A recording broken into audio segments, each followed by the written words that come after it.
Σε ένα νευραλγικό κέντρο επικοινωνιών στο Κολοράντο, ένα σήμα κινδύνου προειδοποιεί ότι μια τεράστια έκρηξη σε απόσταση 150 εκατομμυρίων χιλιόμετρων θα έχει σοβαρές επιπτώσεις στον πλανήτη Γη. Εδώ, Κέντρο Υπηρεσιών Διαστημικού Περιβάλλοντος στο Boulder, Κολοράντο, έχουμε συναγερμό κινδύνου. Ένα συμβάν ακτίνων Χ παρατηρήθηκε σήμερα και αναμένουμε πρωτόνια. Η ισχύς του ήλιου υπερβαίνει και τη μεγαλύτερη ανθρώπινη φαντασία. Μία μόνο ηλιακή έκρηξη μπορεί να απελευθερώσει τόση ενέργεια όσοι απελευθερώνουν 1 εκατομμύριο βόμβες υδρογόνου, που είναι αρκετή για να καταστρέψει τη Βόρεια Αμερική για 100.000 χρόνια. Η Γη από τη δημιουργία της βασίστηκε αποκλειστικά στον ήλιο και πάνω στη διαρκή θερμότητα και στο φως που εκπέμπει.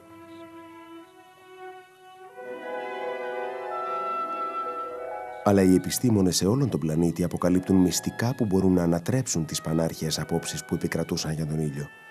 Οι ανακαλύψεις τους έχουν αναζωπυρώσει και πάλι τις διαφωνίες που επικρατούν εδώ και έναν αιώνα για την επιρροή του στον πλανήτη Γη. Σε μια βιβλιοθήκη της Καλιφόρνια, ένας σύγχρονος ακαδημαϊκός της φυσικής αναζητάει στοιχεία για τη συμπεριφορά του ήλιου σε ξεχασμένα βιβλία με επιστημονικές παρατηρήσεις που έγιναν πριν από 300 χρόνια και ισχύουν ακόμα και σήμερα. Οι επιστήμονες της Αριζόνα έχουν αναπτύξει μια ασυνήθιστη τεχνική για να ανακατασκευάσουν την ιστορία του κλίματος. Κάτω από το μικροσκόπιο, ένα αποκαλυπτικό σχέδιο μπορεί να συνδέσει τον ήλιο με την άγνωστη μοίρα ενός χαμένου πολιτισμού. Σε μια απομονωμένη περιοχή της Αυστραλίας, ένας γεωλόγος έχει κάνει μια εκπληκτική ανακάλυψη. Οι πολύ παλαιοί βράχοι μπορεί να αποδειχθούν ημερολόγιο του ήλιου και μια σπάνια ματιά στο προϊστορικό παρελθόν του. Στην Αλάσκα, κάμερες πολύ μεγάλης ισχύως στοχεύουν προς τον ουρανό προσπαθώντας να καταγράψουν το μυστηριώδες βόρειο σέλας. Η τεχνολογία του 20ου αιώνα αποκάλυψε πλέον την πηγή αυτού του καταπληκτικού φαινομένου. Για 4.000 χρόνια οι άνθρωποι παρακολουθούσαν και λάτρευαν τον ήλιο. Τώρα αρχίζουμε να κατανοούμε τις πραγματικές διαστάσεις της επιρροής του στη Γη.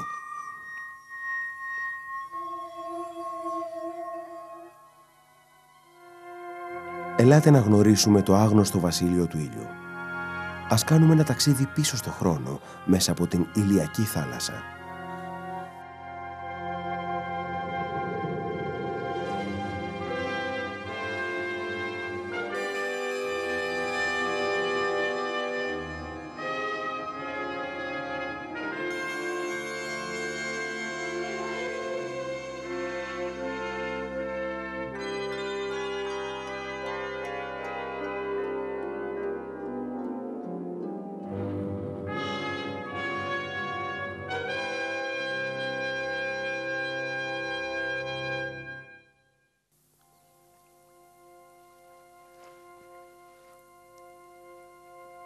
Σύμφωνα με τη μυθολογία των Ινδουιστών, το σύμπαν γεννήθηκε μόλις έπεσε το πρώτο φως στον ποταμό Γάνγκη.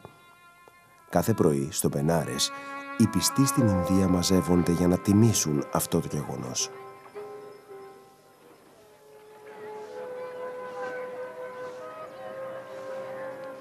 Για να εμποδίσουν τον ήλιο να καεί, προσεύχονται και κάνουν θυσίες με το νερό. Ο Βίσνου είναι ο κυρίαρχος θεός του ήλιου, αλλά η Ινδία έχει πολλούς θεούς. Ο Μπάσκαρ είναι ο δημιουργός του φωτός.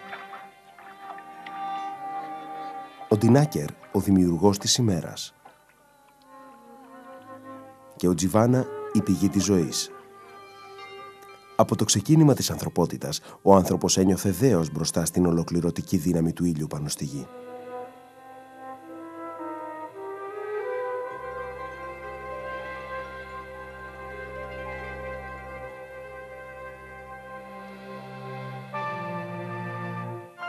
Οι πυραμίδες της αρχαίας Αιγύπτου, που είναι τέλεια ευθυγραμμισμένες πάνω στον άξονα βορρά-νότου, καθρεφτίζουν το πρώτο φως του πρωινού ήλιου. Οι Αιγύπτιοι είχαν ανακαλύψει ότι υπήρχε τάξη και νόημα στον ημερήσιο κύκλο του ήλιου. Οι Φαραώ, που ήταν η προσωποποίηση του Θεού Ρα, ήλκιαν τη δύναμή τους από τον ήλιο και μαζί διοικούσαν τον αρχαίο κόσμο και τον άχρονο κύκλο της αιωνιότητας. Τα μνημεία τους στεκόνται όρθια ακόμα και σήμερα. Κάθε χρόνο, στο Αμπου Σίμπελ, ένα αξιοσημείωτο γεγονός πανηγυρίζει την επέτειο της βασιλείας του Ραμσή του Δεύτερου. Με την ανατολή του ήλιου, μία δέσμη φωτός διεισδύει στο εσωτερικό του ναού για να ευλογήσει ένα άγαλμο του Φαραώ.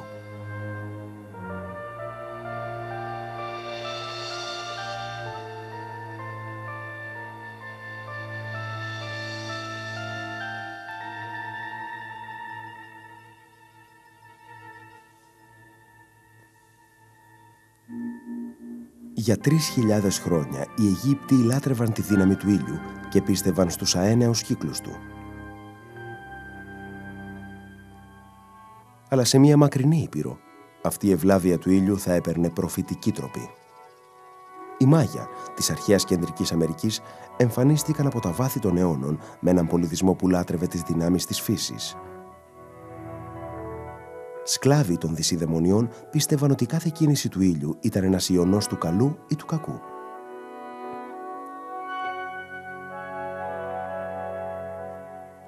Για να προβλέψουν το μέλλον, έχτισαν περίτεχνους ναούς. Αυτός, στο Τσιζενίτσα, μάλλον χρησιμοποιούνταν για αστρονομικές παρατηρήσεις.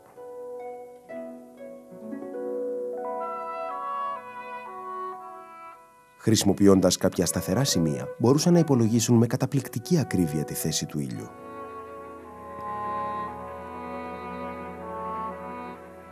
Για χιλιετίες η κίνηση του ήλιου θα εξουσίαζε τις καθημερινές τελετές και ιεροτελεστίες.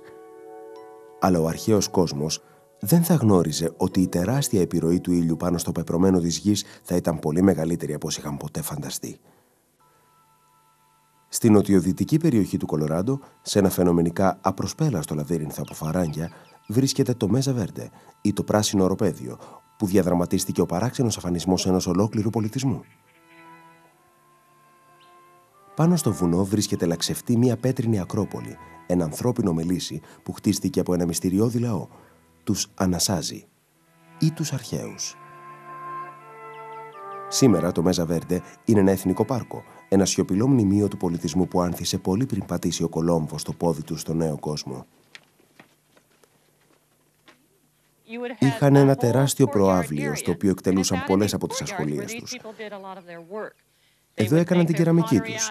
Οι γυναίκες άλεθαν το καλαμπόκι στις μιλόπετρες, οι άντρες ασχολούνταν με τα πέτρινα και κοκάλινα εργαλεία τους και τα παιδιά έπαιζαν σε όλο το χώρο. Οι Ανασάζοι είχαν σκυλιά και γαλοπούλες που κυκλοφορούσαν ελεύθερα.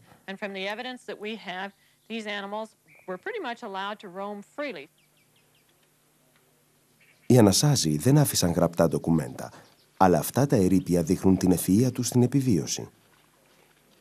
Από τα σπίτια τους καρφάλωναν τα τείχη των φαραγγιών και έφταναν στο οροπέδιο. Εδώ μπορούσαν να οργώσουν το έδαφος και να φυτέψουν κολοκύθες και καλαμπόκι. Οι εφευρετικοί αγρότες είχαν επινοήσει ένα πολύπλοκο σύστημα και δεξαμενών και φραγμάτων για να αρδεύουν την πεδιάδα την εποχή που οι βροχές ήταν σπάνιες. Για 700 χρόνια οι Ανασάζοι ήκμαζαν χωμένοι βαθιά στη γη. Και τότε ξαφνικά εγκατέλειψαν τα σπίτια της φυλής τους. Για αυτούς που μπορούν να ακούσουν, οι τείχοι ακόμα αντιχούν το παρελθόν.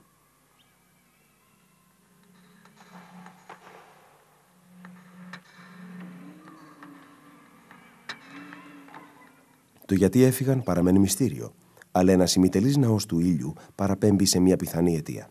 Οι Ανασάζοι λάτρευαν τον ήλιο, αλλά ακόμα και οι προσευχές τους δεν κατόρθωσαν να ανατρέψουν μια μεγάλη περίοδο ξηρασίας ή μια συνήθιστη εποχή παγετώνων.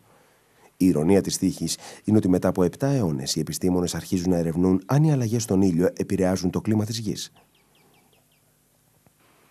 Δεν είναι μυστήριο ότι ο ήλιος καθορίζει την πορεία της θάλασσας και την κατεύθυνση της ατμόσφαιρας. Δημιουργεί τον καιρό και καθορίζει το κλίμα του πλανήτη Γη.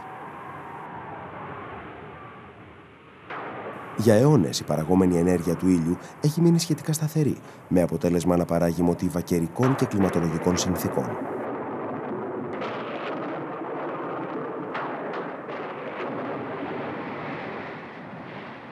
Αλλά στο πρόσφατο παρελθόν, ασυνήθιστες κλιματολογικές αλλαγές δημιούργησαν σοβαρά ερωτήματα για την επιρροή του ήλιου. Μπορούν να συνδεθούν οι δραματικές αλλαγές στο κλίμα της γης με τη διαφοροποίηση της παραγωγής ενέργειας από τον ήλιο? Το 1908, ο αστρονόμος George Ellery Hale, που εργαζόταν στο αστεροσκοπείο Mount Wilson κοντά στο Λος Άντζελες στην Καλιφόρνια, έκανε μια πολύ σημαντική ανακάλυψη. Τις ηλιακές κοιλίδες. Είχε παρατηρηθεί ότι η ανάπτυξη των μωρών μέχρι και η καταστροφή της οδιάς, όλα αυτά συνδέονταν με την περίεργη εμφάνισή τους. Και τότε, τον 19ο αιώνα, ανακαλύφθηκε ότι οι ηλιακές κοιλίδες εμφανίζονται και εξαφανίζονται σε κύκλους κάθε 11 χρόνια. Ο Χέιλ θα αποδείκνυε ότι οι ηλιακές κοιλίδες προέρχονται από το μαγνητικό πεδίο του ήλιου, που αντιστρέφει την πολικότητά του κάθε 22 χρόνια. Η ανακάλυψη του ηλιακού κύκλου φαίνονταν να επιβεβαιώνει ότι ο ήλιος ήταν ένα προβλεπόμενο αστέρι. Μετά από 60 χρόνια, ο Τζακ Έντι από το αστεροσκοπείο High Altitude είχε κάποιες ενοχλητικές αμφιβολίες. Η βιβλιοθήκη Hale στην Πασαντίνα της Καλιφόρνια διαθέτει ένα αρχείο ηλιακών παρατηρήσεων που ξεκινούν από το 17ο αιώνα. Σχεδόν πριν από 100 χρόνια, ένας άλλος επιστήμονας, ο Walter Monter, μελετούσε τα ίδια στοιχεία του ήλιου και βρήκε ότι από το 1645 μέχρι το 1715 οι ηλιακές κοιλίδες είχαν εξαφανιστεί. Η μελέτη του, που δημοσιεύτηκε το 1894, χλευάστηκε και ξεχάστηκε μέχρι που ο Έντι ξεκίνησε την έρευνά του.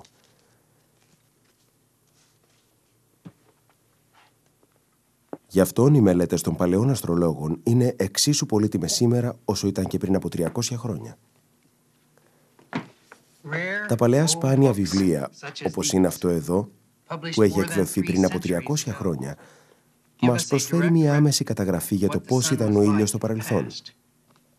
Αυτή εδώ η μελέτη είχε γραφτεί από τον Christopher Scheiner, έναν Ιησουήτη ιερέα, και δημοσιεύτηκε το 1630.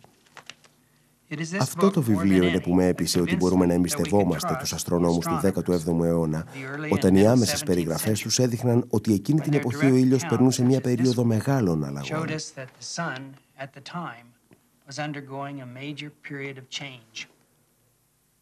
Στη διάρκεια της περίοδου που ονομάστηκε Maunder Minimum, η εμφάνιση των ηλιακών κοιλίδων ήταν τόσο σπάνια που συχνά αναφέρονταν σαν νέες ανακαλύψεις και έγιναν θέμα περίτεχνων σχεδίων.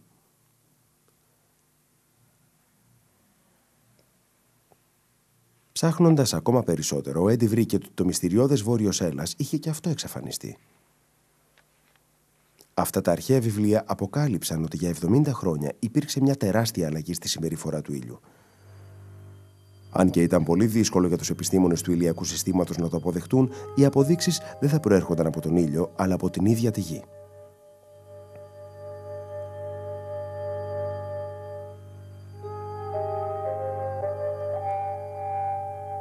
Τα δέντρα είναι τα πιο παλιά ζωντανά είδη του πλανήτη.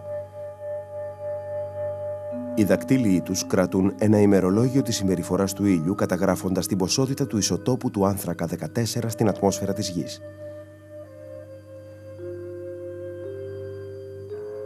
Η ετήσια παραγωγή του άνθρακα 14 επηρεάζεται άμεσα από τον ήλιο. Δέντρα που ζούσαν την εποχή του Maunder Minimum επιβεβαίωσαν τη δραματική αλλαγή στον ηλιακό κύκλο.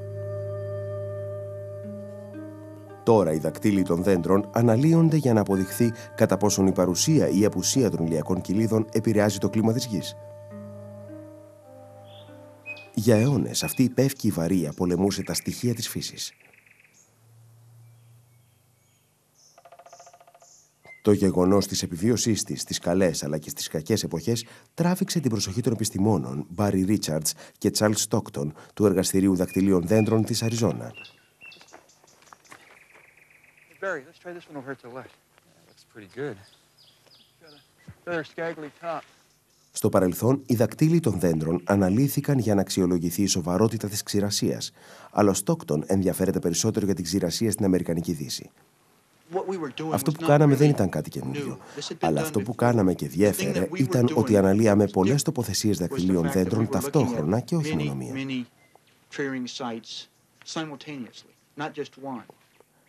Για να αναπαράγει τον τρόπο ξηρασίας, ο Στόκτον διάλεξε περίπου 60 περιοχές στις Ηνωμένες Πολιτείες, όλες δυτικά του Μισισιπί.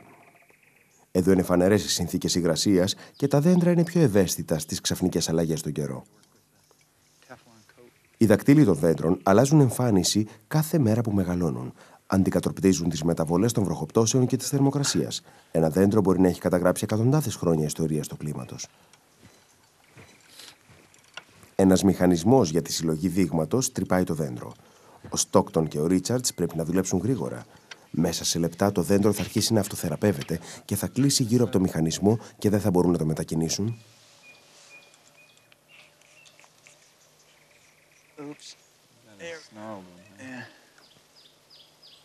Μια ατσάλινη ράβδος βγάζει το εσωτερικό μέρος του δέντρου.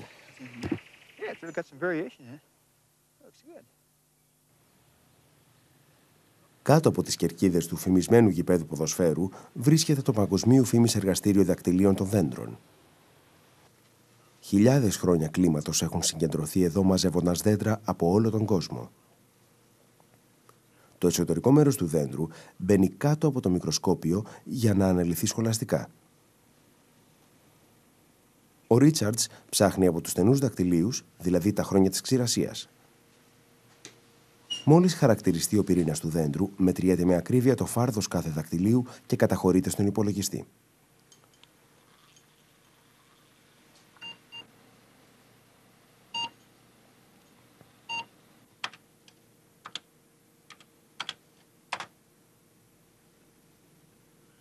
Ο υπολογιστής αναλύει και τους στενούς και τους φαρδείς δακτυλίους για σημαντικά σχέδια.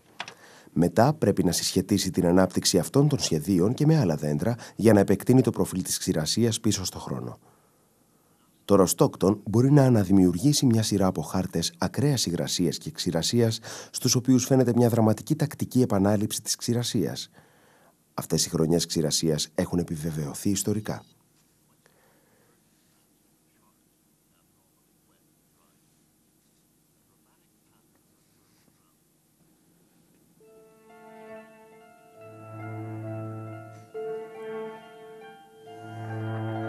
Στη δεκαετία του 1840, τα ημερολόγια των πρωτοπόρων έλεγαν για τις κακουχίες στα ταξίδια προς τη Δύση. Μέσα σε αυτές ήταν και η ξηρασία.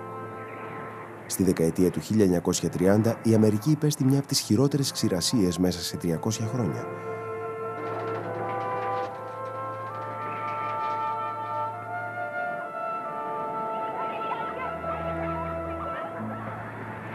Το αμερικανικό τραγούδι λέει ότι η βροχή δεν χαλάει το χατήρι στο αλέτρι, αλλά 22 χρόνια μετά τη φημισμένη μεγάλη ξηρασία η ανιδρία χτύπησε και πάλι.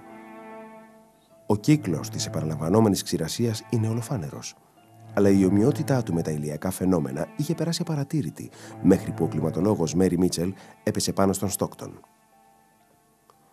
Ο Μάρεϊ είπε ότι έβλεπε μια βέβαιη περιοδική τάση στα στοιχεία και με ρώτησε αν του επέτρεπα να τα αναλύσει. Του είπα ότι θα του έστελνα τα στοιχεία και του τα έστειλα μέσα σε μεγάλα κουτιά στο γραφείο του στην Ουάσιγκτον. Μετά από 2 εβδομάδες μας τηλεφώνησε και είπε ότι τα στοιχεία δείχνουν ότι υπάρχει μια αναμφισβήτητη περιοδικότητα κάθε 22 χρόνια και ότι τη σύγκρινε με τον ηλιακό κύκλο και ότι τα δύο ταιριάζουν πολύ καλά. I've already took the liberties of comparing it to the solar cycle. The two match up very, very well. Όταν η συχνότητα των ηλιακών κοιλίδων μπαίνει στη συχνότητα της ξηρασίας, το τέριασμά τους δείχνει ότι τα δύο αυτά φαινόμενα μπορεί να συνδέονται μεταξύ τους.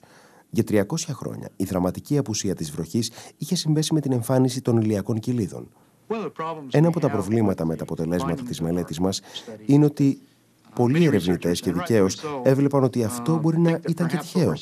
Δεν έχουμε ένα φυσικό μηχανισμό που να μπορεί να εξηγήσει αυτήν την περιοδικότητα.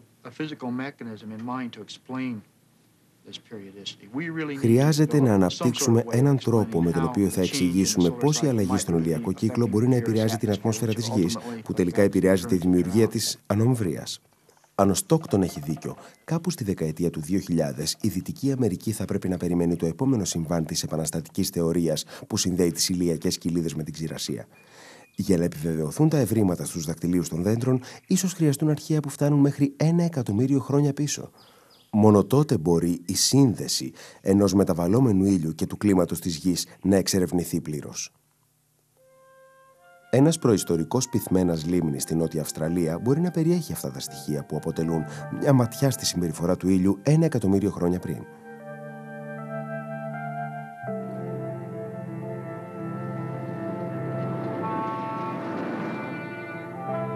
Για πολλά χρόνια, ο George Williams χτένιζε την άγρια φύση της Αυστραλίας. Σαν γεωλόγος εξερευνητής, ψάχνει για τους φυσικούς σπόρους της γενέτειράς του. Σήμερα το πέρασμα του Ρίτσι Πίτσι βόρεια της Αδελαΐδας είναι ζεστό και ξηρό. Αλλά πριν από 800 χρόνια ήταν καλυμμένο με πάγο. Εδώ ο William έπεσε πάνω σε ένα ασυνήθιστο έβριμα. Αυτοί είναι πολύ ενδιαφέροντες βράχοι, που η απόθεσή τους έγινε στην παγωμένη λίμνη την προκάμβρια περίοδο, πριν από περίπου 700 με 800 εκατομμύρια χρόνια. Το καταπληκτικό με αυτούς τους βράχους είναι η τακτικότητα των γραμμώσεών τους. Και οι γραμμώσεις του 1 εκατοστού αλλά και του 1 χιλιοστού περιλαμβάνονται σε κυκλικά μοτίβα που είναι κάτι πολύ ασυνήθιστο. Και από την αρχή πίστεψα ότι αυτό δεν ήταν κάτι που δεν μπορούσε να προκληθεί από τυχαία γεγονότα της γης και ότι κάποια αστρονομική επιρροή είχε σχέση με την περιοδικότητα των γραμμώσεων. Κάθε χρόνο, καθώς ο πάγος έλειωνε από τον ήλιο, γίνονταν μια νέα απόθεση από ειζήματα. Αν το πάχος τους αντανακλά τη θερμοκρασία, τότε είναι ένα καταπληκτικό αρχείο της συμπεριφοράς του ήλιου. Πάρθηκαν κομμάτια από το έδαφος και μεταφέρθηκαν στο εργαστήριο για προσεκτική ανάλυση. Αυτό το συμπαγές κομμάτι αντικατοπτρίζει απόθεση ειζημάτων 900 χρόνων, αλλά και πάλι είναι ένα μικρό τμήμα της πλήρους σειράς που κατέχουμε, που αντιπροσωπεύει περίπου 18.000 χρόνια. Κρατάω στα χέρια μου ένα πολύ λεπτό τμήμα. Το κομμάτι κόπηκε τοποθετώντας το συμπαγές κομμάτι με ένα γυάλινο κόφτη και μετά τρίφτηκε μέχρι που έγινε λία σκόνη. Σε αυτή την πολύ λεπτή φέτα, οι σκοτεινές γραμμώσεις φαίνονται πολύ καθαρά και μέσα στους σκοτεινούς κύκλους υπάρχουν πιο ανοιχτές γραμμώσεις που ερμηνεύονται σαν ετήσιοι κύκλοι. Το κυκλικό μοτίβο που φαίνεται στους βράχους ταιριάζει πάρα πολύ με τις κυκλικές μεταβολές που παρατηρούνται σήμερα στον ήλιο. Φαίνεται λοιπόν ότι η αρχαία παγωμένη λίμνη λειτουργούσε σαν ένα ηλιακό εργαστήριο που κατέγραφε τις διακυμάνσεις του ήλιου την προκάμβρια περίοδο. Αυτή είναι μια πολύ σημαντική παρατήρηση για την κατανόηση του ήλιου και δείχνει ότι η συμπεριφορά του έχει παραμείνει σχεδόν σταθερή για εκατοντάδες εκατομμύρια χρόνια.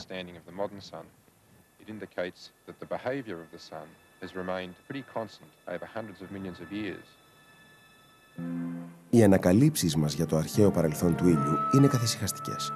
Παρά τις ενδείξεις ότι οι ξηρασίες μπορεί να οφείλονται στον ήλιο, το παγκόσμιο κλίμα στη Γη έχει παραμείνει σχετικά σταθερό για χιλιάδες χρόνια. Αλλά με την ανθρώπινη κλίμακα, ολόκληροι πολιτισμοί ανθίζουν και αφανίζονται μέσα σε ένα κοσμικό κλάσμα ηλιακού χρόνου.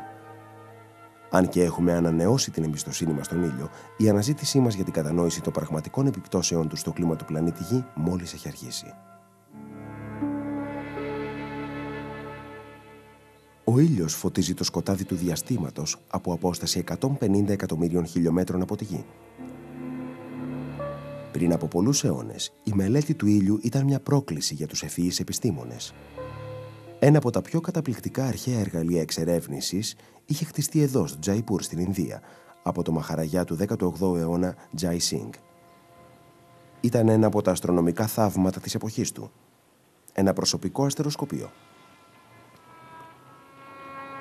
Μοιάζοντας περισσότερο με ένα σύγχρονα σχεδιασμένο κήπο, αυτή η φανταστική σειρά 30 περίπου διαφορετικών οργάνων σχεδιάστηκε για ένα μοναδικό σκοπό: να υπολογίσει τις κινήσεις του ήλιου και των αστέρων, από τις οποίες οι Ινδουιστές προσλαμβάνουν την έντονη πίστη τους στην αστρολογία. Πολλά από τα όργανα είναι ηλιακά ρολόγια, πραγματικά γιγάντια ρολόγια. Το πιο εντυπωσιακό είναι το Σάμρατ Γιάντρα.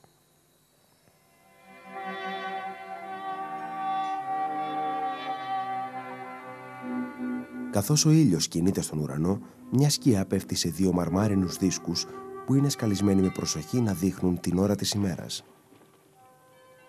Μετράει την ώρα σε δευτερόλεπτα. Η τήρηση της ώρας από τον ήλιο έγινε επιστήμη για τον Τζάι Σινγκ, αλλά αυτό δεν μας λέει τίποτα για τον ίδιο τον ήλιο. Όταν βλέπεις τον ήλιο με γυμνό μάτι, βλέπεις ένα θέαμα αέναης τελειότητας.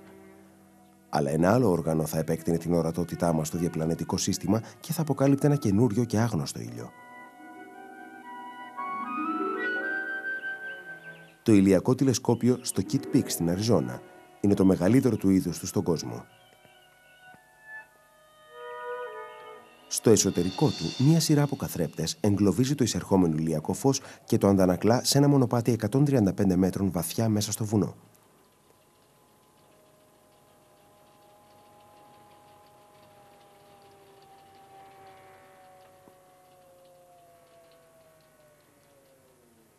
Αυτό που τελικά εμφανίζεται είναι μια λεπτομερής εικόνα του ήλιου.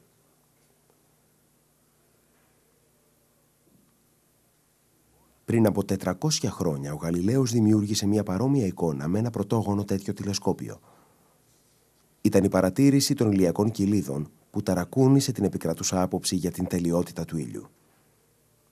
Οι ηλιακές κοιλίδες, σαν αυτές που μελετήθηκαν από τον επιστήμονα Keith Pierce, ήταν η πρώτη ένδειξη ότι ο ήλιος είναι ένα μεταβαλλόμενο και δυναμικό αστέρι. Αργότερα, τα τηλεσκόπια θα αποκάλυπταν και πιο δραματικά χαρακτηριστικά. Αποκάλυψαν την ύπαρξη του μαγνητικού πεδίου του ήλιου, που ήταν και η πηγή της βίαιης δράσης του. Μας έδειξαν μεταβολές στη φωτεινότητα του ήλιου και αμφισβήτησαν την άποψη που επικρατούσε ότι η παραγωγή ενέργειας του ήλιου ήταν σταθερή. Και επέτρεψαν στους επιστήμονες να δουν την εξωτερική του ατμόσφαιρα, το στέμμα, που είναι ένα σημαντικό σύνδεσμος του ήλιου και της γης. Τα τηλεσκόπια μας έφεραν πιο κοντά στον ήλιο και μας πρόσφεραν την πρώτη ματιά στη δυναμική συμπεριφορά του. Αλλά μια δεύτερη ευφυής ανακάλυψη θα μας πήγαινε πολύ μακρύτερα από την επιφάνεια του ήλιου. Μια δέσμη ηλιακού φωτός περιέχει ένα πλούτο πληροφοριών για τον ήλιο.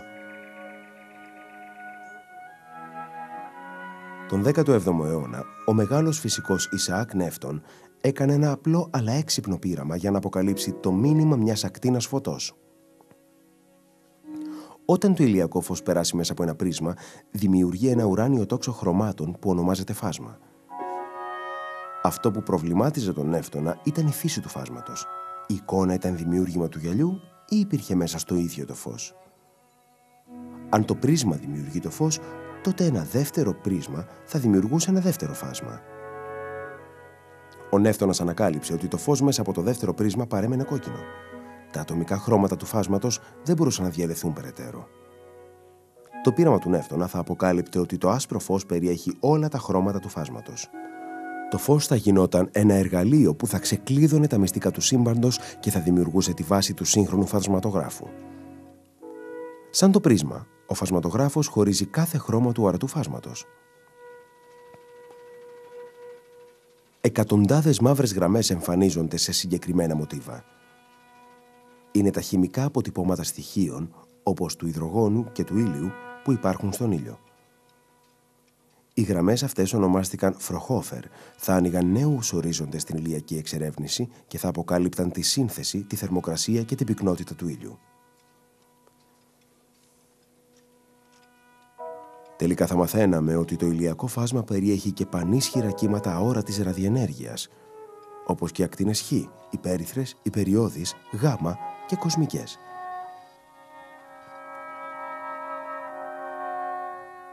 Οι περισσότερες μπλοκάρονται από το φιλτράρισμα της ατμόσφαιρας της Γης. Το 1973 οι Αμερικανοί επιστήμονες ξεκίνησαν την αποστολή στο διάστημα μιας σειράς με τα πιο ισχυρά τηλεσκόπια της Γης.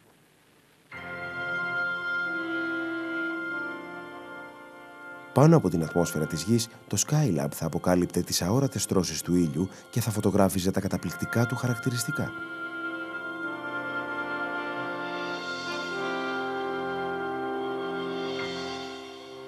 Κρυφές λεπτομέρειες που ενισχύονται από τον υπολογιστή γίνονται ζωηρές εικόνες υψηλών θερμοκρασιών και μαγνητικών αναταραχών που σχετίζονται με τη βίαιη δράση του ήλιου. Μια τεχνητή έκλειψη αποκαλύπτει την περίπλοκη αρχιτεκτονική του στέμματος του ήλιου.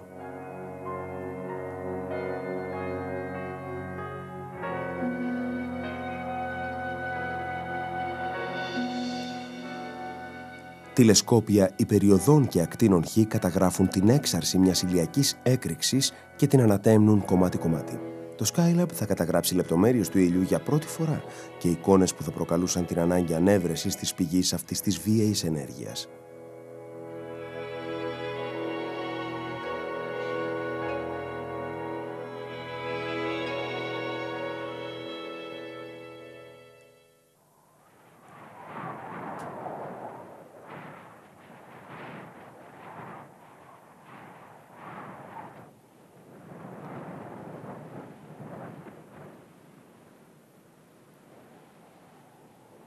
Αυτό είναι ένα από τα πιο εχθρικά περιβάλλοντα της Γης.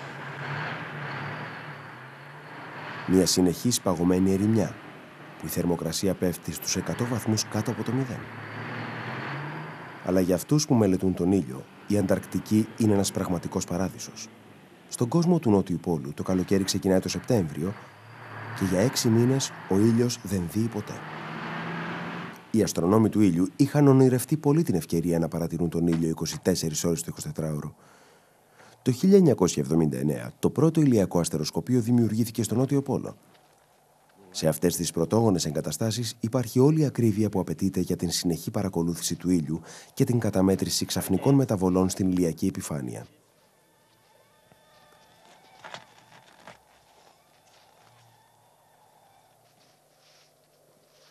Η ανάγκη συνεχούς παρατήρησης μεταφέρθηκε στην πατρίδα όταν ο Ρόμπιν Στέμπινς και μια ομάδα επιστημόνων έκαναν μια καταπληκτική ανακάλυψη. Ενώ προσπαθούσαν να μετρήσουν τη διάμετρο του ήλιου, ανακάλυψαν τυχαία ότι ο ήλιος σιώταν και χτυπούσε σαν καμπάνα. Όπως οι σεισμοί στη Γη αποδείχθηκαν ένα πολύτιμο εργαλείο για την εξερεύνηση κάτω από την επιφάνεια της Γης, έτσι και τώρα οι ηλιακές ταλαντώσεις μπορεί να αποκαλύψουν το μυστικό του εσωτερικού του ήλιου. Στο αστεροσκοπείο του Σακραμέντο Πικ, στα βουνά του Νέου Μεξικό, ο Στέμπινς χρησιμοποιεί έναν υπολογιστή για να καταγράψει τις πολύπλοκες συμπεριφορές των ηλιακών ταλαντώσεων. Εδώ το κόκκινο δείχνει τμήματα της ηλιακής επιφάνειας που απομακρύνονται από εμάς και το μπλε τμήματα που μας πλησιάζουν.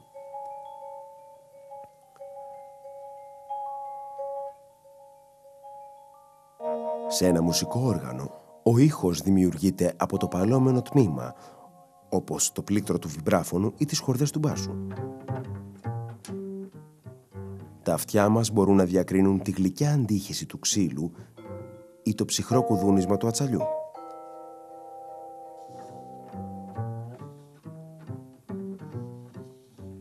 Όπως ο ήχος ενός οργάνου μας λέει κάτι για τη σύνθεση και τη δομή του οργάνου, τα διάφορα μέλη των ηλιακών ταλαντώσεων θα βοηθήσουν τους επιστήμονες, όπως είναι ο Ρόμπιν Στέμπιν, να τελειοποιήσουν τις θεωρίες τους για το εσωτερικό του ήλιου. Υπάρχουν πάνω από 10 εκατομμύρια τέτοια μοτίβα στον ήλιο. Υπάρχουν όλα ταυτόχρονα και αθροίζονται.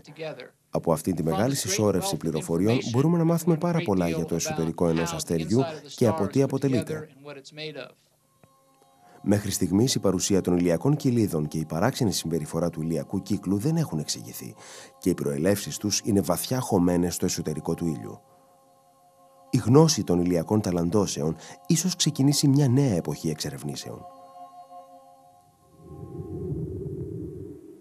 Ένα από τα μυστήρια του ήλιου θα παρέμενε άγνωστο μέχρι την αυγή της πυρηνικής εποχής. Ότι ο ήλιος δηλαδή ήταν μια πυκνή σφαίρα αερίου.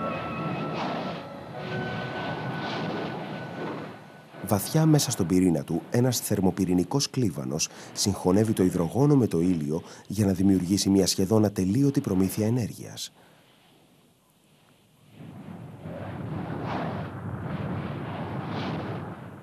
Έξω από τον πυρήνα, πυκνά άτομα συγκρούονται και απελευθερώνουν ενέργεια που εκτοξεύεται προς την επιφάνεια. Κοντά στην επιφάνεια, αέρια από το εσωτερικό του ήλιου αναθερμαίνονται και μεταφέρονται με μεταγωγή στη φωτόσφαιρα, την ορατή πλευρά του ήλιου. Εδώ παρουσιάζει τα πιο εντυπωσιακά του φαινόμενα.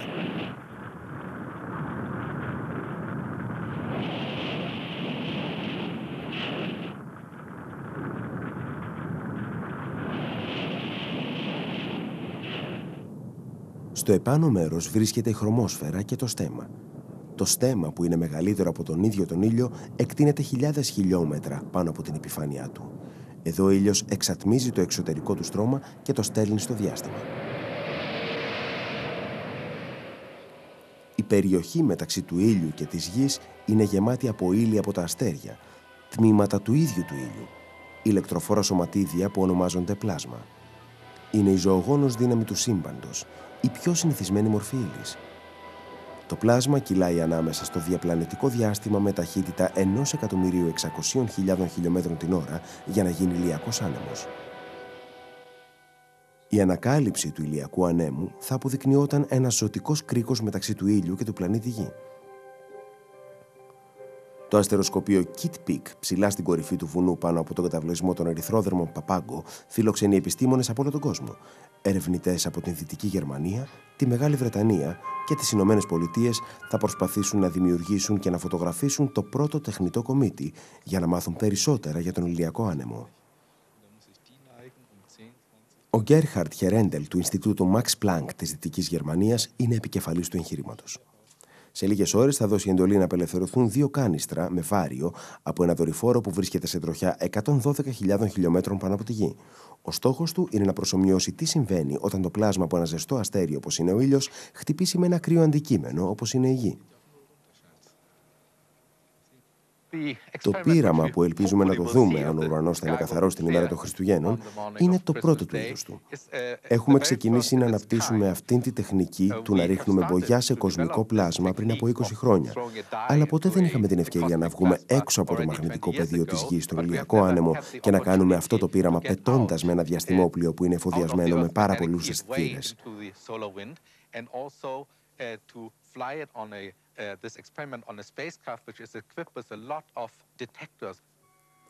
Ένας δεύτερος δορυφόρος, που τον χειρίζεται μια ομάδα Βρετανών ερευνητών, ακολουθεί από πίσω. Εφοδιασμένος με πολύ εξελιγμένους αισθητήρες, θα πετάξει μέσα από την ουρά του κομήτη. Είναι κάτι το τελείως καινούριο και είναι πολύ συναρπαστικό γιατί κανένας άλλος δεν το έχει κάνει ποτέ. Πριν από 30 χρόνια το σύμπαν θεωρείται ότι ήταν κενό, παντού εκτός από την ουρά του κομήτη. Άσχετα με τη φορά που ταξίδευε, η ουρά του πάντα έδειχνε να βρίσκεται από την αντίθετη πλευρά του ήλιου. Ένα μυστήριο που έμεινε ανεξήγητο μέχρι που ανακαλύφθηκε ο ηλιακός άνεμος. Αργά το απόγευμα, σύννεφα σκέπασαν το Kitt Peak. Για να πετύχει το πείραμα, ο Χέρεντελ έπρεπε να έχει 3 σημεία παρατήρησης για να εντοπίσει τον πλανήτη στο διάστημα. Και είχε ήδη χάσει έναν. Οι κάμερες είχαν στηθεί και στο Νέο Μεξικό, στη Χαβάη και πάνω σε αεροσκάφη στην Αϊτή και στην Καλιφόρνια. Καλημέρα, Πολ. Καμιά αλλαγή? Κοίτα, Πολ, είναι πολύ σημαντικό. Πρέπει να έχουμε μια αξιόπιστη πρόβλεψη από εσένα και από το αεροπλάνο του Νότιου Ειρηνικού. Το Convair 990 δεν απογειώθηκε και είσαι μόνο εσύ. Στο είπα, χωρίς το αεροπλάνο της NASA θα είμαι πολύ διστακτικός. Αν κάτι πάει στραβά, χάνουμε την τριγωνικότητά μας, εντάξει? I would be very hesitant. See, if anything goes wrong somewhere, then we lose our triangulation possibility. Okay, Mike. Το White Sands δεν είναι πολύ ξάστερο, αλλά τίποτα δεν είναι βέβαιο. Ναι, ευχαριστώ πολύ. Λυπάμαι. Μια μέρα θα το πετύχουμε.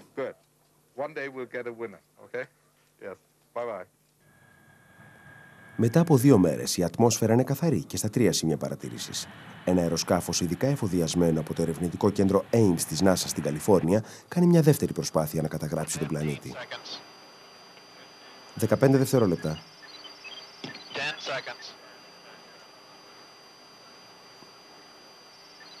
5, 4, 3, 2, 1. Πυροδοτήστε.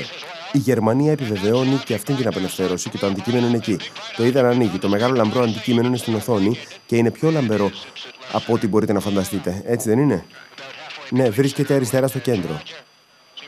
Βρίσκεται στα μισά μεταξύ του κέντρου και της αριστερής πλευράς. 71,2 τελειώσαμε. Kitt Peak, έχουμε τον κομήτη. Έχουμε τον κομήτη. Το καταγράψαμε. Αυτό είναι εντυπωσιακό. Έχει αρχίσει να θολώνει η ατμόσφαιρα. Πόσο υπολογίζεις το μέγεθος? Περίπου 2,5-3.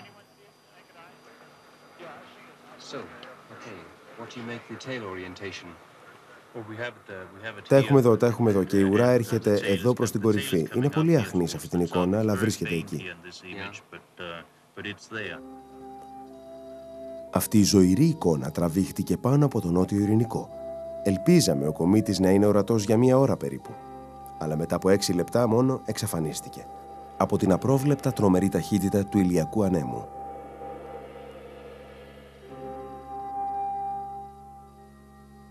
Η συμπεριφορά του κομήτη είναι πολύ σημαντική για να κατανοήσουμε την επίπτωση αυτής της ισχυρής δύναμης σε ένα αόρατο περιτύλιγμα γύρω από τη Γη, τη μαγνητόσφαιρα.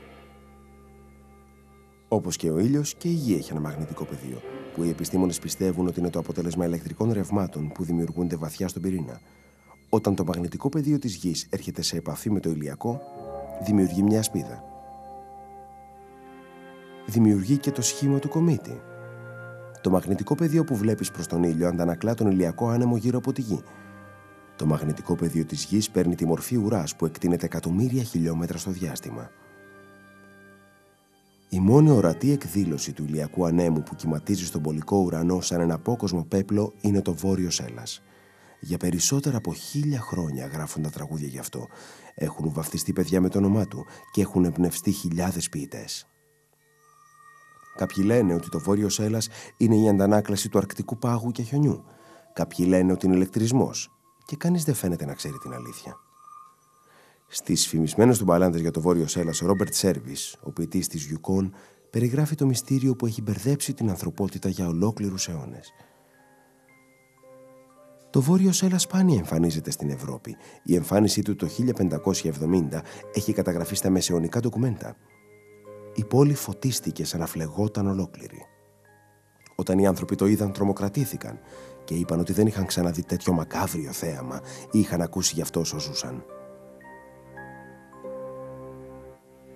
Στην Αλάσκα, που το Βόρειο Σέλας είναι κάτι το κοινό, λίγοι το φοβούνται. Αλλά ο Βίλιαμ Τάισον είναι Εσκιμώος και το φοβάται. Οι Εσκιμώοι κρατάνε μαχαίρια για να προστατευτούν. Τους φοβόμαστε και τους σεβόμαστε. Γιατί μπορούν να κατέβουν κάτω και να πάρουν ανθρώπους από τη γη. Και αν το Βόρειο Σέλας κατέβει κάτω, όσους πάρει δεν θα τους φέρει πίσω. Αυτά καθόμασταν και τα λέγαμε χειμώνα, πριν από το Δεύτερο Παγκόσμιο Πόλεμο, όποτε βλέπαμε το Βόρειο Σέλας να ξεκινάει κόκκινο από δυσμάς και στη μέση να σταματάει και μετά να αλλάζει χρώμα και πάλι.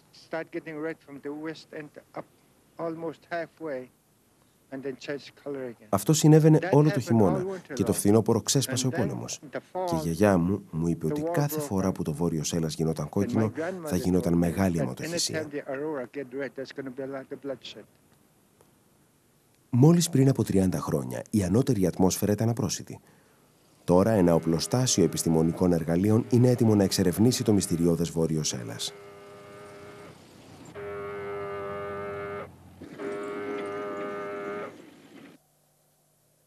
48 χιλιόμετρα βόρεια του Φέρμπανξ υπάρχει μια καταπληκτική ομάδα ερευνών, το Poker Flash της Αλάσκας.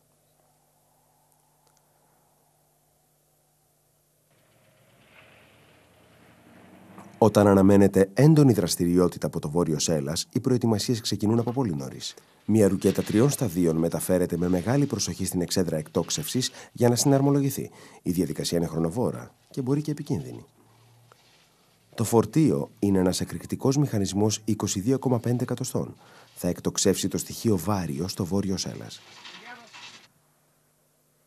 Η ακρίβεια της ρουκέτας εξαρτάται από τον άνεμο και τον καιρό. Ένα μπαλόνι απελευθερώνεται κάθε μια ώρα για να ανιχνεύσει και τις ελάχιστες μεταβολές στην ταχύτητα και την κατεύθυνση του ανέμου.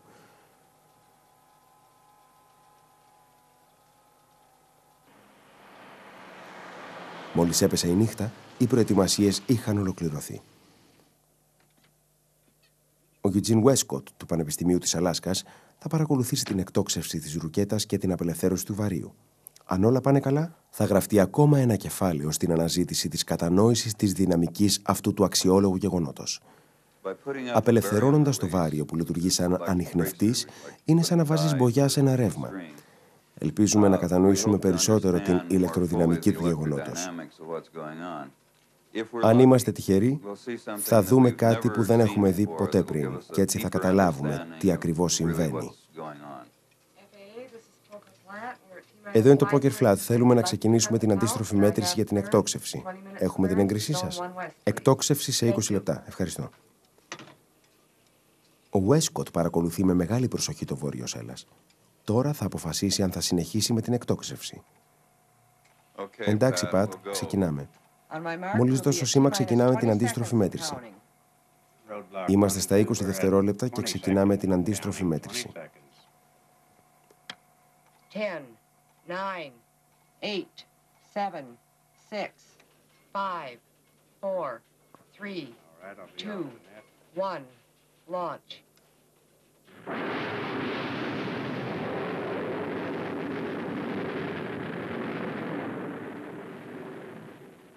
Καθώς η ρουκέτα μπαίνει μέσα στο βόρειο σέλας, ηλεκτροφόρα σωματίδια χτυπάνε το βάριο και φωτίζουν τον νυχτερινό ουρανό.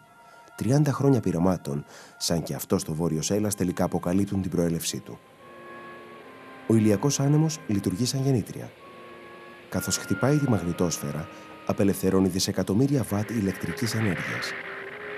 Η ενέργεια κυλάει προς το μαγνητικό πεδίο της Γης προς τους πόλους. Όταν χτυπάει την ανώτερη ατμόσφαιρα, αρχίζει να λάμπει σαν μια τεράστια φωτιά και σχηματίζει το βόρειο σέλας. Ένα μόνιμο χαρακτηριστικό της ατμόσφαιρας της Γης, τόσο στο βόρειο όσο και στο νότιο πόλο. Πρόσφατα, ένα μοναδικό όργανο που σχεδιάστηκε από το Πανεπιστήμιο της Αϊόβα πέταξε σε ένα δορυφόρο σε τροχιά γύρω από τους πόλους, το Dynamics Explorer. Το αποτέλεσμα ήταν να βγουν αυτές οι καταπληκτικές φωτογραφίες με χρονοκαθυστέρηση από το διάστημα για πρώτη φορά.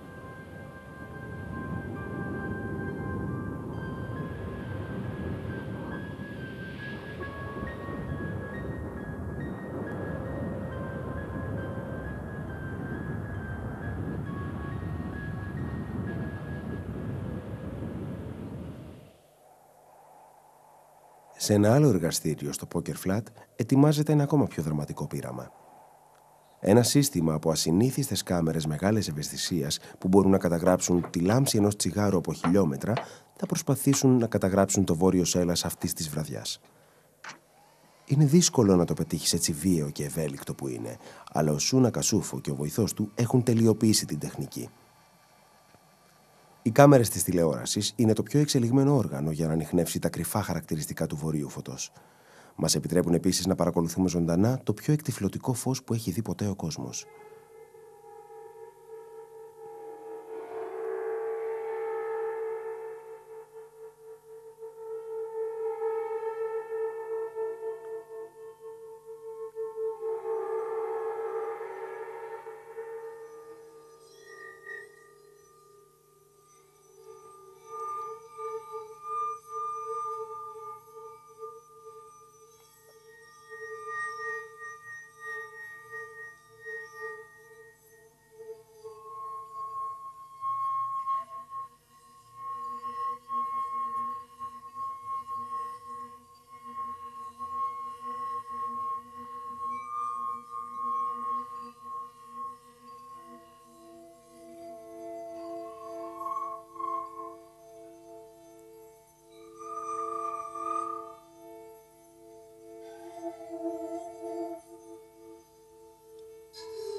Έχουμε μάθει πολλά για το βόρειο σέλας, αλλά μια ερώτηση κλειδί παραμένει. Τι συμβαίνει ακριβώς όταν δισεκατομμύρια βατ ηλεκτρικής ενέργειας εκτοξεύονται μέσα στην ατμόσφαιρα της Γης? Στο Boulder του Κολοράντο, η Υπηρεσία Διαστημικού Περιβάλλοντος παρακολουθεί τον ήλιο όλο το 24ωρο, 365 μέρες το χρόνο. Ένα παγκόσμιο δίκτυο τηλεσκοπίων και δορυφόρων σε τροχιά παρακολουθούν τον ήλιο και τις αλλαγές στη συμπεριφορά του. Όταν η ηλιακή ενέργεια ξεκινάει στον ήλιο, ο χρόνος είναι πολύτιμος. Στέλνεται αμέσως σήμα κινδύνου στο Υπουργείο Εθνικής Άμυνας στην NASA και στα αεροπλάνα που πετάνε στις πολεμικές διαδρομές. Θα ήθελα να στείλω μια προειδοποίηση για ένα συμβάν ακτίνων Χ. 8 λεπτά μετά από την ηλιακή έκρηξη, μια εκτόξευση ακτίνων Χ και ακτινοβολία πολύ υψηλής ενέργειας διασχίζει την ανώτερη ατμόσφαιρα της Γης. Αναμένουμε μέσα σε 48 ώρες να ακολουθήσουν πρωτόνια και μετά από αυτό το συμβάν. Τα πρωτόνια επιταχύνονται από τον ηλιακό άνεμο. Σε μερικές ώρες θα βομβαρδίσουν την ανώτερη ατμόσφαιρα και θα δημιουργήσουν μια καταιγίδα στο μαγνητικό πεδίο της Γης. Στη διάρκεια ενός γεγονότος πρωτονίων, τα βραχία κύματα των ραδιοφώνων μπορούν να σβήσουν για πολλές ημέρες. Οι γραμμές τηλεφώνου μπορούν να πάθουν υπερφόρτωση και η ηλεκτρική σταθμή ενέργειας ξαφνική άνοδο της τάσης του ρεύματος. Η ηρωνία της τύχης είναι ότι το Skylab, που έχει δώσει στους επιστήμονες τόσες πολλές πληροφορίες για τον ήλιο, καταστράφηκε πρόωρα στο διάστημα το 1979 εξαιτίας του ήλιου. Η ηλεκτρική ενέργεια που ζέστανε και διόγκωσε την ανώτερη ατμόσφαιρα προκάλεσε τη ζημιά στο διαστημόπλοιο. Η τροχιά του αλλοιώθηκε και η τριβή της γρήγορης πτώσης του Skylab το μετέτρεψε σε μια σφαίρα φωτιάς.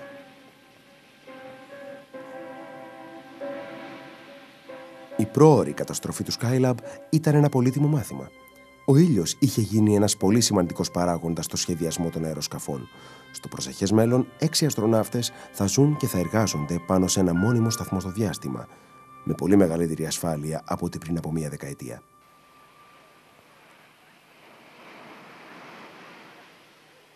Κάτω από την κουβέρτα της ατμόσφαιρας της Γης, οι περισσότεροι από εμάς έχουμε άγνοια των δυνητικών κινδύνων της ηλιακής ενέργειας.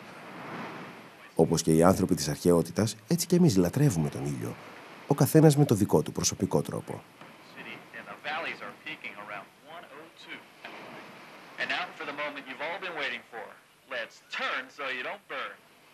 Δυστυχώς, πρόσφατα ανακαλύψαμε ότι ο ήλιος μπορεί να είναι επικίνδυνος για την υγεία μας. Η υπερβολική έκθεση στις αόρατες υπεριώδεις ακτίνες είναι η πρώτη αιτία του καρκίνου του δέρματος. 25 χιλιόμετρα πάνω από την ατμόσφαιρα της Γης, ο ήλιος αλληλεπιδράει με την ατμόσφαιρα και δημιουργούν μια προστατευτική ασπίδα που ονομάζεται η ζώνη του όζοντος. Το όζον μας προστατεύει από το μεγαλύτερο μέρος της υπεριώδους ακτινοβολίας. Και παρόλο που ο ήλιος σταθερά παράγει όζον, οι επιστήμονες έχουν πρόσφατα ανακαλύψει ότι βίαιες υπεριώδεις εκρήξεις ηλιακής ενέργειας μπορούν και να το καταστρέψουν. Ένας επιστήμονας από την Εθνική Επιτροπή Ωκεανογραφίας και Ατμόσφαιρας, ο Τζον Ρέιντ, παρακολούθησε ένα τέτοιο συμβάν. Τον Αύγουστο του 1972 παρατηρήσαμε μία από τις πιο έντονες ηλιακές εκρήξεις των τελευταίων 30 ετών. Για πρώτη φορά μπορούσαμε να παρακολουθήσουμε απευθείας πώς αυτά τα συμβάντα μπορούν να εξασθενήσουν την προστατευτική ζώνη του όζοντος, εισάγοντας νητρικό οξύδιο, που είναι μια πανίσχυρη χημική ουσία που καταστρέφει το όζον. Στο Πανεπιστήμιο του Κολοράντο, οι ανησυχίες από αυτήν την ανακάλυψη οδήγησαν σε ένα μοναδικό πείραμα. Οι φοιτητές χειρίζονται το δορυφόρο Solar Mesosphere Explorer που εκτόξευσε η NASA το 1981.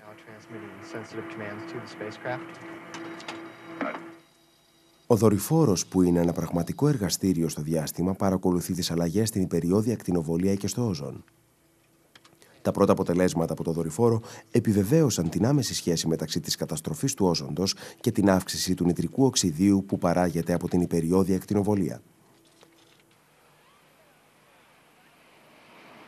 Γνωρίζουμε ότι η ζώνη του όζοντος είναι πολύ πιο ευαίσθητη από ό,τι φανταστήκαμε.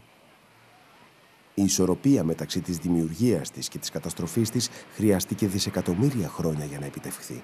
Το ερώτημα είναι αν μπορεί ο άνθρωπος να καταστρέψει αυτή την ισορροπία. Με τις βιομηχανικές, γεωργικές και χημικές εκπομπές καταστρέφουμε την προστατευτική μας ασπίδα.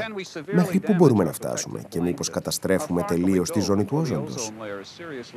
Οι επιστήμονες μόλις και αρχίζουν να βρίσκουν τις απαντήσεις σε αυτά τα ερωτήματα. Μια καταπληκτική αποκάλυψη του 20ου αιώνα είναι η επίπτωση του ανθρώπου στο περιβάλλον του πλανήτη του, που μπορεί να φτάσει μέχρι και τη σχέση του με τον ήλιο. Αλλά η επίπτωση των ανθρώπων δεν είναι παρά ένας επίλογος στην ιστορία της Γης. Πριν από δισεκατομμύρια χρόνια, ο ήλιος εξουσίαζε πλήρως τον πλανήτη Γη, θέτοντας και τους νόμους της εξέλιξης. Μόλις τώρα αρχίζουμε να κατανοούμε την τεράστια δύναμή του. Για πρώτη φορά τον είδαμε από το διάστημα και μείναμε έκπληκτοι από τη βιαιότητα και την ατέλειά του. Εξερευνήσαμε την επιφάνειά του και το εσωτερικό του και βρήκαμε απέραντα γεγονότα που μπορούν να ταρακουνήσουν την πίστη μας για την αξιοπιστία του.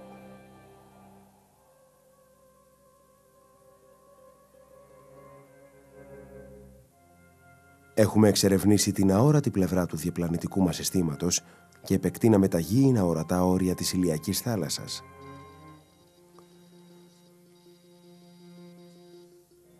Και όμως βρήκαμε αρκετές αποδείξεις ότι αν και ο ήλιος μεταβάλλεται συνεχώς, δεν έθεσε ποτέ σε κίνδυνο τη ζωή στον πλανήτη Γη. Η σχέση μας με τον ήλιο φτάνει πολύ πιο μακριά από ό,τι είχαμε φανταστεί. 1500 χρόνια φωτός από τη Γη στον εφέλωμο του Ορίωνα, αστέρια που μοιάζουν με το δικό μας γεννιούνται και μαζί με αυτά γεννιούνται συστατικά ζωντανής ύλης. Τα χημικά στοιχεία της ζωής έχουν την προέλευσή τους από τη γέννηση και το θάνατο των αστέρων. Αν και γεννηθήκαμε στον πλανήτη Γη, στην πραγματικότητα είμαστε παιδιά του ήλιου. Ο σύνδεσμός μας με τα αστέρια υπάρχει από το ξεκίνημα του χρόνου.